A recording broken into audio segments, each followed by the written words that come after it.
Hello বন্ধুরা, সবাই কেমন আছো এবং গুড ইভিনিং। দেখো সন্ধ্যার সময় আমরা মা মেয়ে আর মেয়ের বাবা বেরিয়ে পড়েছি। আমাদের এখানে আদর্শ কলোনি বলে একটা জায়গা আছে, সেখানে ইলেকশনের চৈত্র মেলা বসে। তো অনেক দিনই শুনছি যে এখানে সব কত সুন্দর সুন্দর জিনিস বসে, সবাই এখানে বসে বাড়ি ঘরে। এখান থেকে তারা কি আশেপাশে কি না আমি জানি না, অন্য সবাই বলে এখানে যাই, এখানে আদর্শ কলোনিতে ইলেকশন চৈত্র মেলা বসে। তাই তো বাবাকে বলছে আমাকে নিয়ে যাবে, একটু বলছে চলো নিয়ে যাই। আর সারাদিন তো আজকে কোনো মোবাইল নিয়ে যোগাযোগই করতে পারিনি, সারাদিনে টুকটাক কাজকর্ম করতে করতে সারাদিন কেটে গেছে, কীভাবে তারপর জানি না।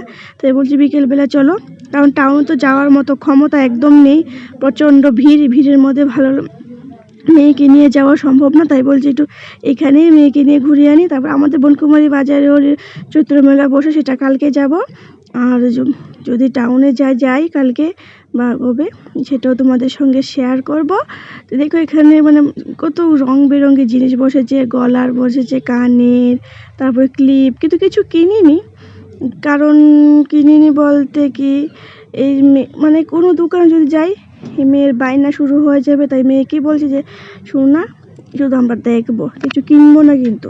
আর দেখো এখানে একটা মোবাইলের স্ট্যান্ডও আছে, এই স্ট্যান্ডটাও সব বিক্রি করছে এখানে।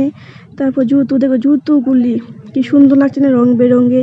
তারপরে চুড়ি সব অনেক কিছু আছে। এইবারে এই প্রথম আমি চৈত্র মেলাতে গিয়েছি, অনেকবার 2-3 দিন যাই, কিন্তু এবার আর যাওয়া হয়নি। একাতে রৌদ্র, তারপরে মেয়েকে কোথায় রেখে যাব, ওর মেয়েকে নিয়ে যাওয়াও সম্ভব না। মেয়েকে রেখে মার কাছে রেখে যেতে পারি, কিন্তু তো যাওয়া হয়নি আর কি। দেখি একদিন যাব।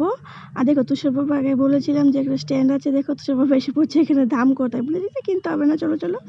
তারপর দেখো এখানে কত রং বেরঙ, বিশেষ করে চুড়িও বসেছে, চুড়ি, তারপর গলার ক্লিপ, কানের, বাচ্চাদের খেলনা, অনেক কিছু। রেট জানি না, আমি রেট জিজ্ঞেস করিনি আর কিছু কিনেও নি। তাই শুধু অতটুকু ঘুরে একটু ঘোরাটোরা করেছি। তারপরে বাড়িতে এসে পড়েছি। তাই ঘুরতে যখন গিয়েছি তোমাদের সঙ্গে একটু শেয়ার করি। ওই সাইডে তো কত রকমের ফটো ফ্রেম পর্যন্ত আছে, খেলনা, ফটো ফ্রেম, গিফট আইটেমগুলিও আছে খুব সুন্দর সুন্দর। এখানে আবার খাওয়ার স্টলও আছে, স্টিলের বাসনও আছে, অনেক কিছু আছে এখানে। দেখে তো বোঝাই যাচ্ছে যে বাড়ি ঘরের আশেপাশে বসেছে। টাউনের যেমন একটা মার্কেটের সামনে বসে, এখানে বাড়ি ঘরের সামনে বসেছে, ভালোই লেগেছে। তাই আমরা চলে যাচ্ছি বাড়িতে। Tata, bye bye. কেমন লাগছে জানাবে।